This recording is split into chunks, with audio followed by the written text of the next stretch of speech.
Welcome back to my YouTube channel. आज हम करेंगे डीके गोयल क्लास 11th की अकाउंटेंसी का चैप्टर नंबर 22 जिसका नाम है फाइनेंशियल स्टेटमेंट विद एडजस्टमेंट का क्वेश्चन नंबर 12। क्वेश्चन नंबर 12 बच्चों मैंने ऑलरेडी नोट कर रखा है। क्वेश्चन नंबर 12 में आपको ट्रायल बैलेंस गिवन है, इसके बाद कुछ एडिशनल इन्फॉर्मेशन गिवन है और कुछ एडजस्टमेंट गिवन है। इसमें बेसिकली आपको जर्नल एंट्री करनी है। तो जर्नल एंट्री किस तरीके से करेंगे, किस तरीके से हम कैलकुलेशन के साथ जर्नल एंट्री करेंगे, इस क्वेश्चन में मैं आपको ये समझाऊंगा। तो सबसे पहले जो आपको ट्रायल बैलेंस में और एडिशनल इन्फॉर्मेशन में पहले दो ए और बी पॉइंट बता रखे हैं, ये आपके बैड डेट से रिलेटेड है। तो देखिए किस तरीके से करेंगे, आइए समझते हैं। तो सबसे पहले देखिए एक कंसेप्ट को एक्सप्लेन कर देता हूँ मैं। बैड डेट्स क्या होते हैं? This are the amount owed to the business that are now consider irrecoverable.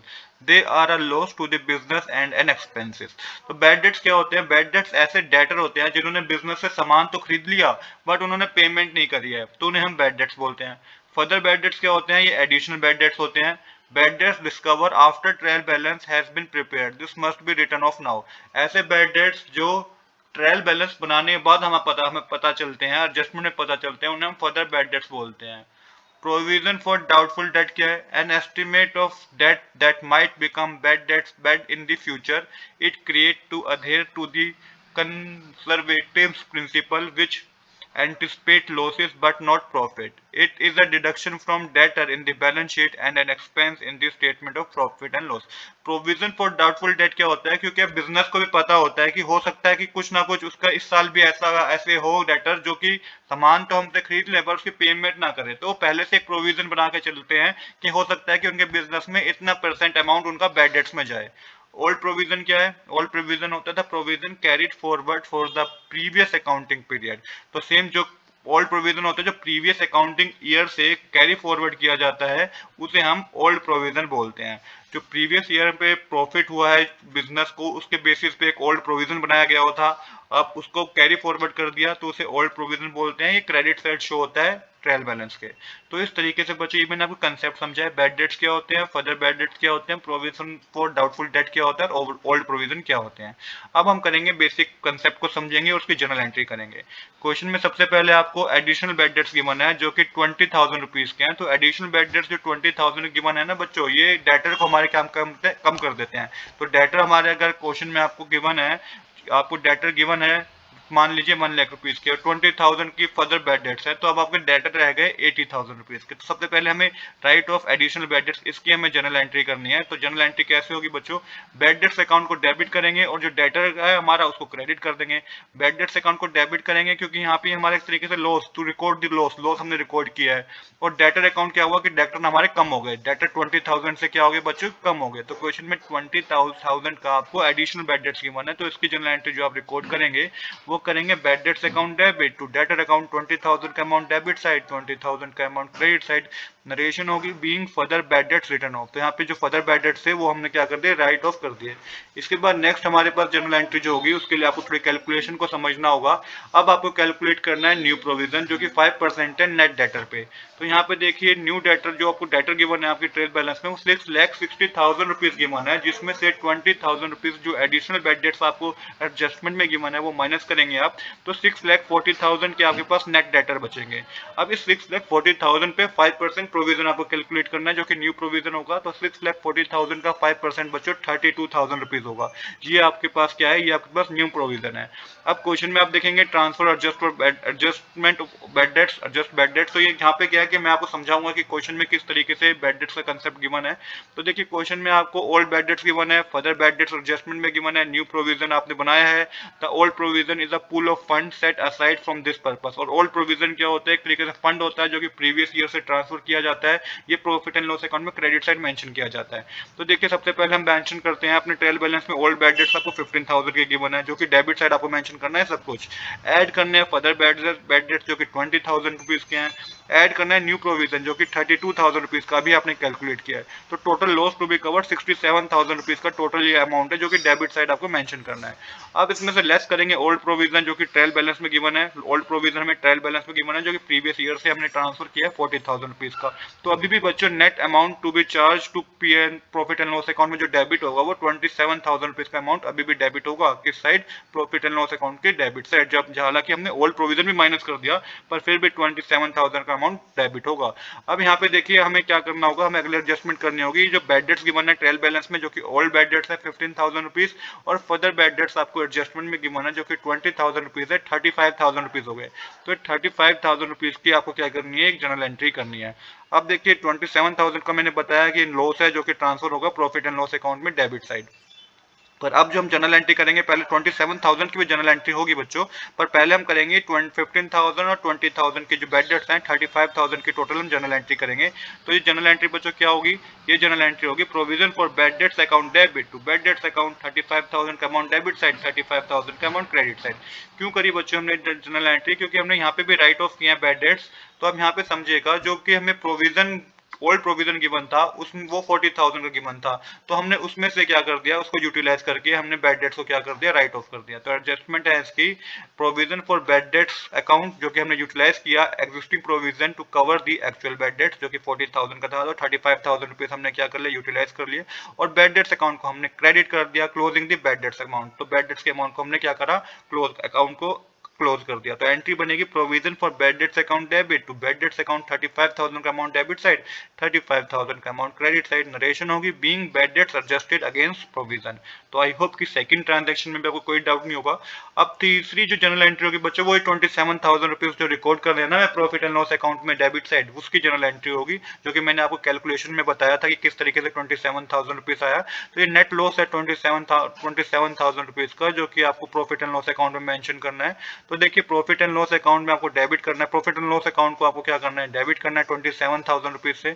तो प्रॉफिट एंड लॉस अकाउंट को डेबिट करेंगे और provision for bad debts account को हम क्रेडिट करेंगे। तो बच्चों जो जनरल एंट्री होगी वो होगी profit and loss account debit to provision for bad debts account, 27,000 का अमाउंट डेबिट साइड, 27,000 का amount credit side.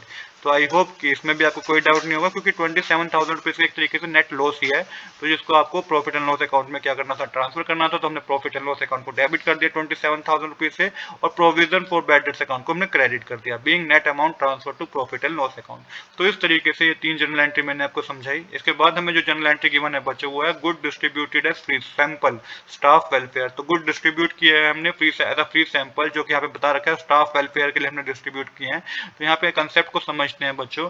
Staff welfare expense किया, the cost of good is treated as an expense under staff welfare. तो जो goods हमने distribute कर दिए as a free sample staff welfare को, वो एक तरीके से एक्सपेंस है हमारे लिए। और इसके बाद यहाँ पे बता रखा है आईजीएसटी रिवर्सल। तो when goods on which input tax credit was claimed are used for personal consumption, free sample or staff welfare, the input tax credit must be reversed as it is no longer available for use against output tax liability. The purchase cost must be reduced. तो क्या होता है, जो goods बच्चों हमारे use किए जाते हैं, फ्री सैंपल, स्टाफ वेलफेयर, इन सब चीजों के लिए यूज किए जाते हैं, उस पर कोई टैक्स कैलकुलेट नहीं होता है, इनपुट टैक्स क्रेडिट नहीं किया कैलकुलेट नहीं किया जाता। तो यहाँ पे हमने क्या करना होगा, यहाँ पे हमें रिवर्स एंट्री करनी होगी। तो cost of goods sold 20,000 rupees की गिवन है, और आईजीएसटी जो पे किया है 12% और 2,400 रुपीज का गिवन है। टोटल एक्सपेंस जो बच्चों बनता है 20,000 प्लस 2,400 रुपीज करेंगे, जो कि आईजीएसटी हमने पे करा है, क्वेश्चन में बता रखा है 12% का, ये कैलकुलेट होकर 22,400 रुपीज का होता है। तो टोटल एक्सपेंस जो है वो 22,400 के है। तो एंट्री क्या होगी बच्चों, मैंने बताया कि स्टाफ वेलफेयर एक्सपेंस डेबिट करेंगे हम, ये एक्सपेंस है तो स्टाफ वेलफेयर एक्सपेंस को आप डेबिट करेंगे। परचेज अकाउंट को बच्चों हम क्रेडिट करेंगे, क्योंकि परचेज तो हमारी कम हो गई है तो इसलिए क्रेडिट करेंगे। और इनपुट आईजीएसटी अकाउंट को भी बच्चों हम क्या करेंगे, क्रेडिट करेंगे। तो यहाँ पे एंट्री जो होगी जनरल एंट्री वो होगी staff welfare expense account debit to purchase account to input IGST account. तो 20,000 की परचेज है, 2,400 का जो है आपका आईजीएसटी टैक्स था, और 22,400 डेबिट होगा स्टाफ वेलफेयर एक्सपेंस अकाउंट में। नरेशन होगी being goods distributed to staff as free sample IGST included. तो इस तरीके से आपको जनरल एंट्री करनी थी बच्चों। आई होप कि इस जनरल एंट्री में अभी आपको कोई डाउट नहीं होगा। इसके बाद नेक्स्ट जनरल एंट्री है आउटस्टैंडिंग रेंट की। तो आउटस्टैंडिंग रेंट क्या है, an expense related to the current period which is due but not yet paid, it is a liability. ऐसे एक्सपेंस जो कि करंट पीरियड से रिलेटेड ही हैं, वो हमारे को पे करने हैं बट अभी तक हमने पे नहीं करे हैं, तो उसे बोलते हैं आउटस्टैंडिंग एक्सपेंस। इनपुट आईजीएसटी क्या है, since rent is subjected to IGST the business is entitled to claim input tax credit on the payable amount तो यहाँ पे आपको IGST भी कैलकुलेट करना होगा। तो देखिए आउटस्टैंडिंग जो रेंट बता रखा है आपको क्वेश्चन में वो 2 मंथ का बता रखा है, तो 15,000 मल्टीप्लाई 2 करेंगे तो 30,000 रुपीज का आउटस्टैंडिंग रेंट है। IGST 12% करेंगे तो 30,000 का 12% आपको कैलकुलेट करना है, तो 3600 रुपीज का IGST टैक्स होगा। और टोटल लाइबिलिटी क्या है बच्चों, टोटल लाइबिलिटी आपकी हो जाएगी 30,000 तो ये आउटस्टैंडिंग रेंट वाले प्लस 3600 रुपीज जो ये IGST पे करना है, टोटल 33,600 की टोटल लाइबिलिटी होगी। तो इसकी जो जनरल एंट्री होगी बच्चों वो होगी रेंट अकाउंट डेबिट, क्योंकि एक्सपेंस है। अब एक्सपेंस है तो आपको इनपुट IGST अकाउंट को भी डेबिट करना है 3600 रुपीज से, और to outstanding rent account total आपका 33,600 रुपीज का होगा। नरेशन आप लिखेंगे being outstanding rent for 2 month and IGST। अब हम प्रीपेड इंश्योरेंस के ट्रांजैक्शन को एडजस्टमेंट को समझेंगे बच्चों। तो यहाँ पे देखिए प्रीपेड इंश्योरेंस में आपको क्वेश्चन में बता रखा है आपके एडजस्टमेंट में कि 30 जून 2019 तक हमने वो क्या है पे किया है 10,000 रुपीज। बट बच्चों यहाँ पे जो 1 अप्रैल 2019 से लेके 30 जून 2019 तक है ये 3 मंथ ही प्रीपेड किया है। मतलब कि जो 3 मंथ का है वो पैसा हमने इंश्योरेंस का एडवांस में पे कर दिया, क्योंकि 31 मार्च 2019 तक ही हमारा फाइनेंशियल ईयर था और यहाँ पे 30 जून 2019 बता रखा है। तो अप्रैल मई जून 3 महीने का हमने प्रीपेड एडवांस में पे कर दिया इंश्योरेंस। तो कितना एडवांस में पे कर दिया कैसे पता करेंगे हम, क्वेश्चन में 10,000 रुपीज गिवन है, एक साल में 12 महीने होते हैं, मल्टीप्लाई 3 करेंगे तो 2500 रुपीज हमने एडवांस में पे कर दिए। इसमें आपको आपके बुक में हिंट में बता रखा है कि कोई IGST कैलकुलेट नहीं होगा, तो सिंपल जनरल एंट्री होगी prepaid insurance account debit to insurance account 2500 का अमाउंट डेबिट साइड, 2500 का अमाउंट क्रेडिट साइड। तो इस तरीके से ये भी हमने एडजस्टमेंट की जनरल एंट्री कर दी है। अब हमारे पास लास्ट एडजस्टमेंट है जो कि एक्रूड कमीशन करके आपको गिवन है। This adjustment recognise income that has been earn during the current period but has not yet been received. ये ऐसी इनकम होती है बच्चों जो हमने अर्न तो कर ली बट अभी तक हमें रिसीव नहीं हुई। आपको क्वेश्चन में कितना गिवन है कमीशन, आपको 5,000 रुपीज का गिवन है। इस पे IGST कैलकुलेट करेंगे आप 12% पे, तो 5,000 का 12% IGST जो होगा बच्चों वो 600 रुपीज होगा, जो कि आउटपुट IGST हमने कैलकुलेट किया है 5,000 पे 12% 600 रुपीज होगा। टोटल अमाउंट जो रिसीव होगा बच्चों 5,000 प्लस 600 5600 रुपीज का हमें अमाउंट रिसीव होगा। तो इसकी जो जनरल एंट्री होगी बच्चों वो होगी accrued commission account debit to commission account to output IGST account. Commission है 5,000 रुपीज की, आउटपुट IGST 600 रुपीज का है, और टोटल जो एक्योर्ड कमीशन में डेबिट होगा वो 5600 रुपीज का होगा। नरेशन लिखेंगे आप being commission earn but not yet received. तो इस तरीके से बच्चों हमारा ये क्वेश्चन कंप्लीट हो गया है। आज के लिए इतना ही। I hope you like this video. If you like this video please do subscribe this channel. Thanks for watching.